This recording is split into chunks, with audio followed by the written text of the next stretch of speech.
This is a confusing passage, but that's a sign. That means that we need to focus as much as we can on the non-confusing things. And already, this is, again, I've said this many, many times, this is why the no reading strategy is so useful, is it takes your focus away from the passage that you're confused about and puts it towards the questions and the choices that are much less confusing. So if we do that here for this evidence pair, I think we stand a much better chance of getting this right. Question 40 is really simple. In the passage, Dickens implies that American political leaders are often what? Well, we would know, I think, if we were talking about American political leaders. That's a clear, understandable idea. I'm going to read tons of lines here. I may not understand most of what I'm reading, but I think I would know if I'm reading about American political leaders. Let's see if I'm right. Choice A, or line reference A, 39 to 43. We're going to go here, and that's this. By repelling worthy men from your legislative assemblies, sounds like politicians, it has bred up a class of candidates for the suffrage who in their very act disgrace your institutions and your people's choice.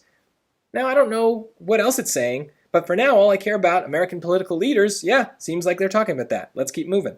43 to 45. It has rendered you so fickle and so given to change that your inconstancy has passed into a proverb. That's about the American people, not about the politicians. That is wrong. C, 47 to 49. I hate when they do this. Is this like a random sentence? Directly is where this starts? Okay. Directly you reward a benefactor or a public servant. You distrust him merely because he is rewarded. Okay. So I guess that works. Public servant is an American political leader, so that sounds good. That just seems really weird. Like, it's not even a complete sentence. Am I misreading this? You reward a benefactor or a public servant. You distrust him merely because he is rewarded. Okay, I'm not going to worry too much about it. It doesn't sound like a complete sentence to me, but whatever. It's fine. It talks about the thing it needs to talk about. Let's not overthink it. 58 to 62. Okay. That is here to here.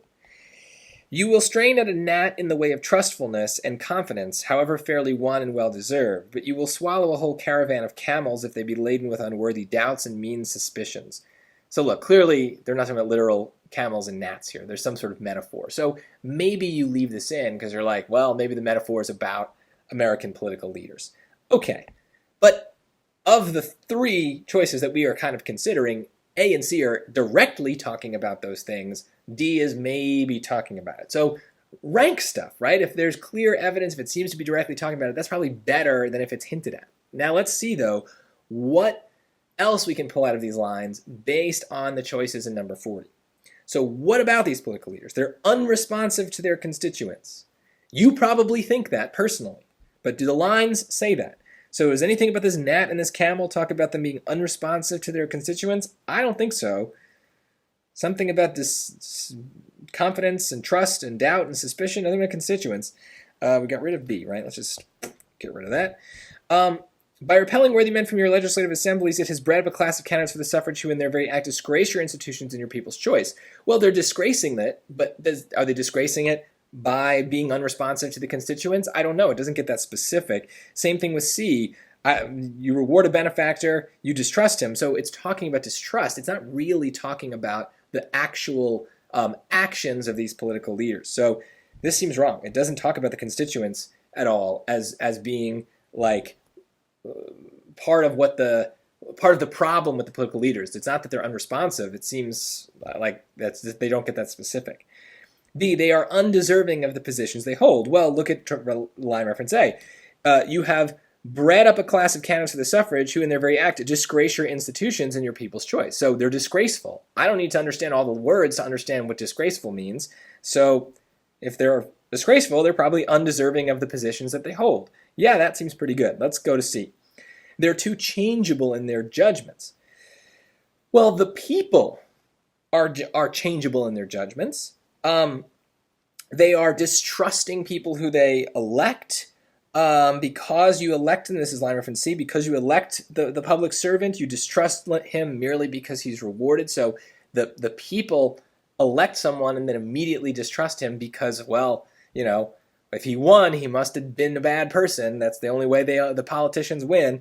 And then D, I don't know anything about judgments here, so this doesn't seem to be about the politicians. It's a trap, though. They're trying to get you to lose focus. Are we talking about the people electing the politicians or the politicians? You know, like you have to keep track of what we're talking about and not drift away. That's why you show your work. Underline things. Show your work. Keep your mind focused on the right stuff. D, they are well positioned to wield their authority. No, this is a positive. Everything that we read is negative. So no way is that the right connotation. So look, B is a classic example. And this matches with A. I'll say that. C, it doesn't. It's just not as clear. It says that they distrust him, but it doesn't say that the person is a disgrace. A is very clearly, line reference A is very clearly saying that the person disgraces the institutions. It's a much better match for B. So what happened here? Well, this is a perfect example of, let me try to use another color here. I think many people on this question are going to get down to A and B. And this is a good example of when you ask me, like on like Reddit forums and things like that, what happens if I get down to two answers? How do I know? I can never tell them apart. I always pick the wrong one. Well, you got to ask yourself, why did you pick the wrong one? Did you pick A here because you personally think that most politicians are unresponsive to their constituents? Because that's not a valid reason to pick an answer choice. We always have to go back to the lines. But more important, when you're down to two choices that seem to hit the right notes, right? These are both negative choices. You need to think, well, they must be different in some way. What exactly are they saying? This is where we move from a dumb summary, a connotation, negative or positive, to a more smart summary, something that's much more about the strong words in those choices. So unresponsive to the constituents is a very specific complaint. It's very specific. There are lots of ways that politicians can disgrace themselves and their office. They can be unresponsive to their constituents. They can have an affair. They can be corrupt and steal money. They can give out favors that they shouldn't give out. There are many ways to be a disgrace. But the lines and the passage do not specify any ways that they are disgraceful. It just says they're disgraceful. And so B matches with that. It doesn't say why they are undeserving of their position. It just says that they are undeserving of their position. So turn the choices when you're down to two into questions. If you can't answer the questions, not good. For example, choice A. Where does it say? Do they respond to their constituents? Does it talk about their constituents? Does it talk about whether they respond? You're going to the lines and you're looking for answers to those questions. Whereas the questions for B are much easier to find answers to. Are the politicians undeserving? Is there anything that says they're undeserving? Yeah, they disgrace your institutions, right? That's how you distinguish between the two. You turn the choices into questions. One set of questions is going to be easier to answer than the other. That's a sign that that's the right answer. And usually it's the choice that's weaker because it doesn't get specific. So you don't need to find as many specific details to answer the questions. It's all connected. It's a great pair of questions here. I would have no doubt that these are the right pair if I were doing this on a real test, because everything that I knew to look for, I found. And that's when you know you're right. It doesn't happen often on these hard passages, but when it does, you got to take advantage of it. Just because a passage is hard does not mean the questions are hard. You want to lock in these 2 points or these 20 points, even though this is a hard passage, even though there are hard words. This is totally gettable.